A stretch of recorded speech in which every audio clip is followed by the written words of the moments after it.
Hey there, my name's Gabe. Thanks for joining me today in this video. This is going to be the video that I've been wanting to make for such a long time, but I just never really felt comfortable enough to get all the way through it. I've attempted it a couple times, but I've never, gone all the way to the finish line, and I think that that was a good thing because I am realizing that I wasn't going to, or I wasn't prepared to do it properly, but now I am going to do it in a way that allows for a greater insight because this was such a well-documented journey that I had the idea to include some of those pictures and screenshots and papers and notes and emails and all of those things into the video. So hopefully you can get a better idea of the story, and then hopefully that will be more engaging for you. And then if you are a patient or a possible patient that is finding themselves in the same predicament, then hopefully this will help guide you and give you a realistic time frame or just be entertaining. But hopefully there can be some type of meaning for you out there. So as you can see from the title, this is going to be me telling my cancer story, and I'm going to probably be doing this in a couple of parts because this, like I said before, has been a well-documented journey with a lot of parts that I would really like to tell in their entirety instead of kind of like shortening them for the sake of brevity. I think that I needed this video when I was going through this journey, so I'm going to pay it forward and do it for the people that are maybe going through the journey right now. So I'll be telling these events in chronological order, and hopefully you can use that to get a better idea of all of this that was going on. So let's just get right into it. And I have some notes here just so that I don't miss anything. So that's why I'll be looking over here. And yeah, so the first date on this journey was February 6, 2017. So this day I remember quite vividly because unlike a lot of other cancer patients, the way that I found out that I had cancer was very abrupt and it was very intense, and it was unlike any other day. So basically, I was in my last semester of college, and the semester had kind of recently started because it was in early February, and I was going to class and I was riding a bus around campus, and when I got onto the bus it was like abnormally packed, and there was like someone in every single seat, and usually you could just go into the bus and sit down and just mind your business, but there was someone in every single seat, and even the standing area was kind of crowded, so I kind of just lazily hung on to one of those overhead railings that I never really did before, but I just like that was the only way to be somewhat secure as the bus was moving. Another thing that happened that was weird was that the bus driver was playing music on the bus, and they never used to play music on the campus buses, at least not in the morning. I don't even remember them playing it at all in general, but on this particular day they were playing music, and it was Destiny's Child slash Beyonce. And then that ultimately, improved my mood because who doesn't like Beyonce? So when I got on the bus, I was just automatically kind of like put off a little bit just because these two different things were happening at the same time, but I was in a good mood. It was a Monday morning, it was my last semester of college. I was just feeling good. So I decided to get on the bus and then hold on to the overhead railing, and with my other hand I was texting my friends because I wanted to just spread the good news. So here you can see, and I'm just going to read it over here. I said, Guys, the bus driver is playing Destiny's Child, and my morning has been made so much brighter. So that's what I was excited about. And literally it was probably like less than a minute after that, the bus driver slammed on the brakes, and I wasn't paying attention, so I didn't obviously know that it was coming. So as I was holding onto the railing, my arm hyperextended in this position that was so painful. It was excruciating. I can't even adequately describe the amount of pain that I was in, and I automatically yelled out, and everybody kind of like looked at me. Well, they all kind of like, you know, jerked forward a little bit, but I really like I was thrown forward while I was still holding on to the railing. So I was like, ah, and then everybody looked at me, and then it was like so intense, it was overwhelming almost, that I had to ultimately get off of the bus because I just saw white, and I thought that I was going to faint, and I thought I was going to throw up, and I thought that I was going to just embarrass myself. And that was my first thought, like, oh, I don't want to embarrass myself in front of all these people on this bus, so I guess I'll just get off. And I got off before the stop, and I had to walk the rest of the way to class. It was like throbbing, and it was just like searing pain in my shoulder. I thought I had broken a bone or like severely torn a muscle. It just hurt so bad. So that was like the first sign that something was very wrong with me, but I didn't really lean into that, and I didn't investigate that. I kind of just thought it was going to be more of a superficial problem. So I just, you know, kind of went on with my life. And later that night, I was actually celebrating my birthday because my birthday was in the same week. So I went home and I celebrated with my parents, and they got me a cake and they got me food, and like we're all sitting around the table. So I was like feeling okay. I wasn't feeling terrible. I guess I have a really high pain tolerance. So even though something is bothering me, like it's until it becomes overwhelming, like it was on the bus earlier that day, it didn't really have any effect on me. So after this video clip, I went to patient first, and I think I had an X-ray, and it was just nothing, I guess, that was significant enough for them to dig any further into that. But the doctor, or the PA, I think it was, he prescribed me some really general medication that I can't even remember what the medication was, but I just kind of like disregarded it and then went on with the rest of my day. So, or the rest of my week and everything else after that. So the following week, from the 7th to the 13th, my arm was hurting a lot, and I really couldn't move it at all. Like I couldn't pick it up and like do this, and I couldn't really move it past anywhere. I could only move my forearm. I couldn't really move my upper arm at all. So I, you know, was thinking like, okay, this is probably going to be a more severe injury that is not going to heal as nicely. So I just kind of went on with the rest of my day. My life was just going, you know, as a college student, it was just going and going. So on the 14th, on February 14th, aka Valentine's Day, I went to a concert for one of my favorite artists ever, as you can see here.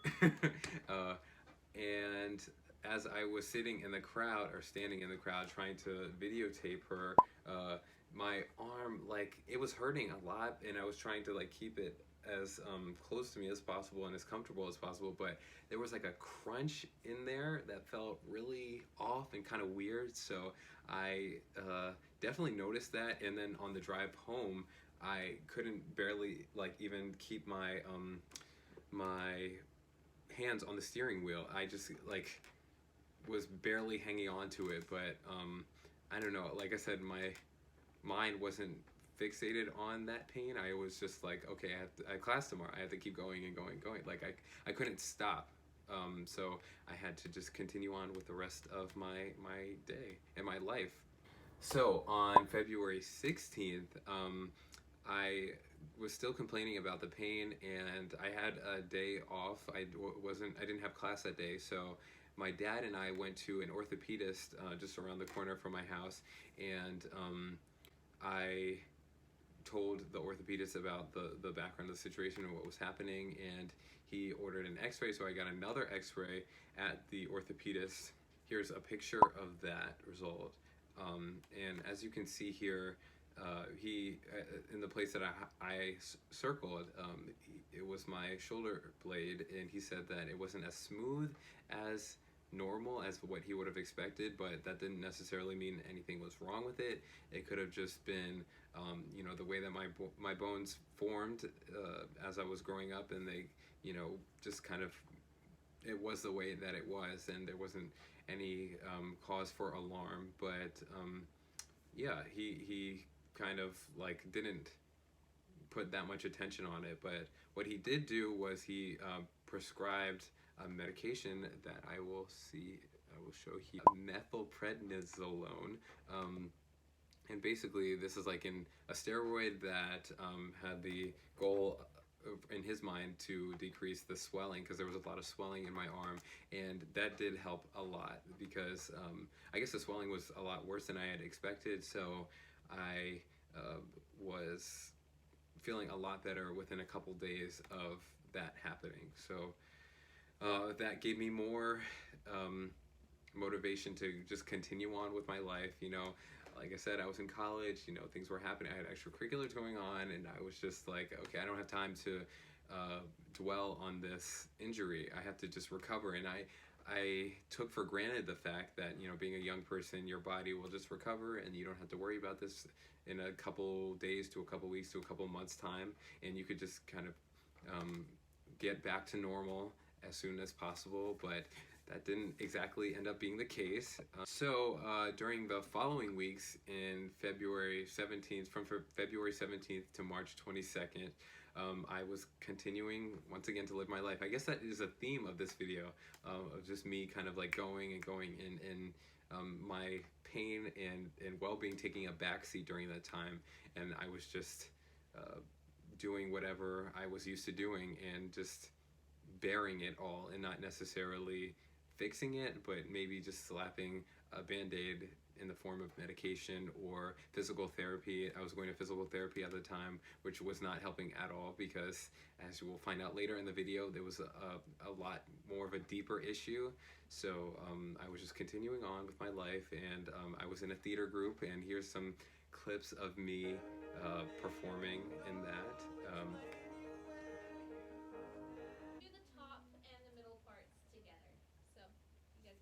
And yeah, I had things to do, and I would want to keep on going with my life, or I did want to keep on going with my life.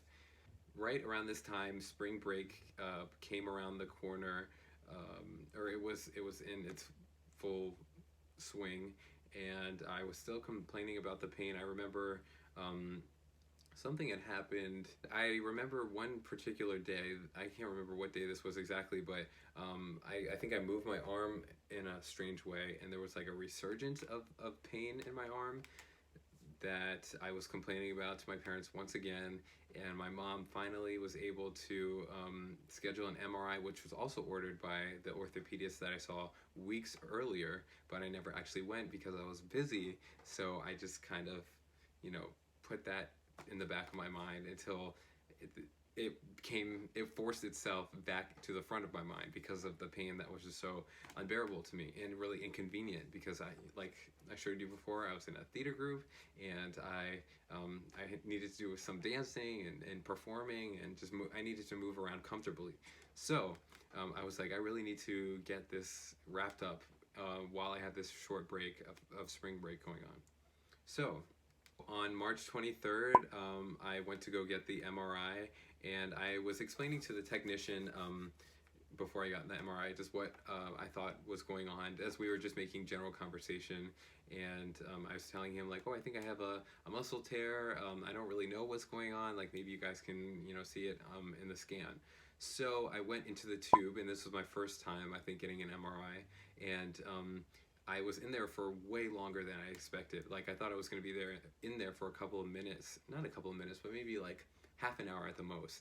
And I was there for like an hour, and to the point where like they gave me one of those bulbs that you kind of squeeze onto if you're having issues, and I literally I thought that they had left me, so I squeezed the bulb, and I was like right near the end of the session, but like I thought that they had just left like completely, because there was obviously no one in the room, and I couldn't see them on the other side of the window, so I thought I had been abandoned and they just forgot about me. So I started freaking out, and I squeezed the bulb, and also it was really loud. I didn't know that you could have headphones, and it was just bad. The whole thing was just very bad. So after I had gotten the MRI done, the same technician like escorted me, and he was all gentle and kind of like quiet about my exit. So I was like, okay, thanks, dude. Like, you know, hope you have a good day. Thanks for your uh, conversation, and I will see you when I see you. So after that, I had driven home, and it was probably like maybe a 45-minute drive back home. And as soon as I got home, like before I could even like get into my house, the orthopedist had called me, and he said, it looks like it's not a muscle tear that I'm seeing on this MRI, but or that was being interpreted, but you should probably look into seeing an oncologist. So I was like, huh, that's kind of alarming, but I just really didn't think that it was happening, or I didn't seriously even consider that being a possibility. So anyway, after he called me about that, I called my dad, and my parents were somewhere else. I forget where exactly they were, but they were celebrating their anniversary. So I called them, and I told my dad about this, and he had told me before to get one of those CDs with the images so he could look at them later on, because he coincidentally was a imaging technologist back in the day. So that's, I guess, how he knew how to instruct me to get the CD. So he said to put it into the computer, his laptop, and he would remote in and look at the images from wherever they were. So I did that, and then later that night, they told me that they were flying back home that night because of what he had seen on the images. So I was quite shocked, and I think at that point I knew that there was something way, way wrong with me and what was going on. And I now know that this is what he was looking at. This here. So obviously you can see kind of like the grayer um, outline of what is an image of my shoulder, and all of that white inside is malignant tissue. So he knew that there was something very wrong, and they flew back that night and were able to pull some strings and get me in front of an orthopedic oncologist the next day, the next morning.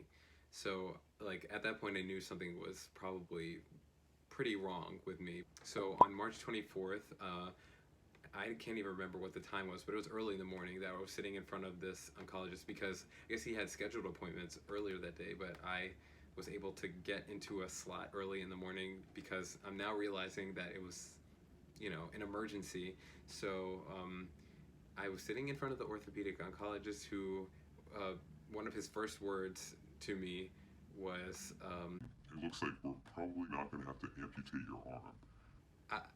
I was like speechless, because I didn't know if he was trying to be funny, or I didn't know what his motive was for saying that. And this was a guy who, you know, he was kind of like serious. He had his like little white coat buttoned up, and he had like a monotone voice, but then he said that, and I was like, are you joking? Like maybe he was like, it's a dry humor type of thing. Like, so I laughed, because I just didn't know what was going on. But then he told me that it looked like, based on the MRI images, that it was probably malignant tumor, aka cancer. So at that point I knew that, you know, this is really serious, and I'm going to be in for a long road ahead of me.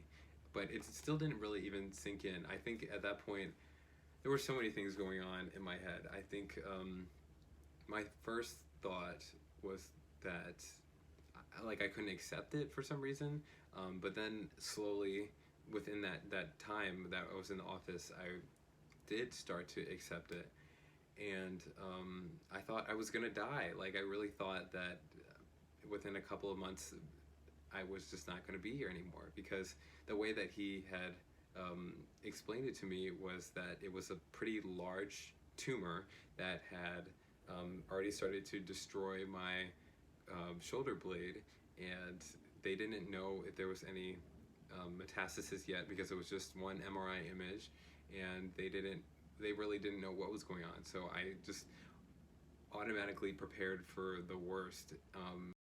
I also wanted to add in here that he actually pretty accurately guessed what the type of cancer was, and he added in that based on the MRI images, the size of the tumor, and the behavior and what he was thinking that the cancer was, the type of cancer, that he knew that it was an aggressive type of cancer, a rare and aggressive type of cancer, which kind of added to my anxiety about the situation. And until I could get the PET scan and sit in front of the doctor much later, I think a couple days later, like 4 days later, I didn't know what the extent of it all was. So yeah, it's hard to talk about. I remember immediately crying. I think I cried like 3 times in that day because I really thought that I was gonna die.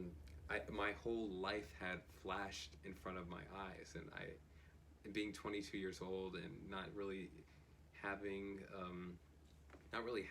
the experience of life, not getting to have that, or the possibility of not getting to have that later down the line, was just so devastating to me. And it's something like I carry with me all the time now. But yeah, it's hard. It's hard to talk about. Getting a little choked up right now. The last part of this story happened on March 28th, 2017, where I sat down in front of my now was going to be oncologist and an oncology fellow, and she formally diagnosed me, and I guess told me the diagnosis about what I had, which was Ewing sarcoma. And yeah, that was the beginning of the journey. Yeah, this is the part 1 of the story. Thank you so much for joining, and there will be more videos to come. If you have any questions, let me know, and drop a comment or send me a message, and yeah, I will see you in the next video.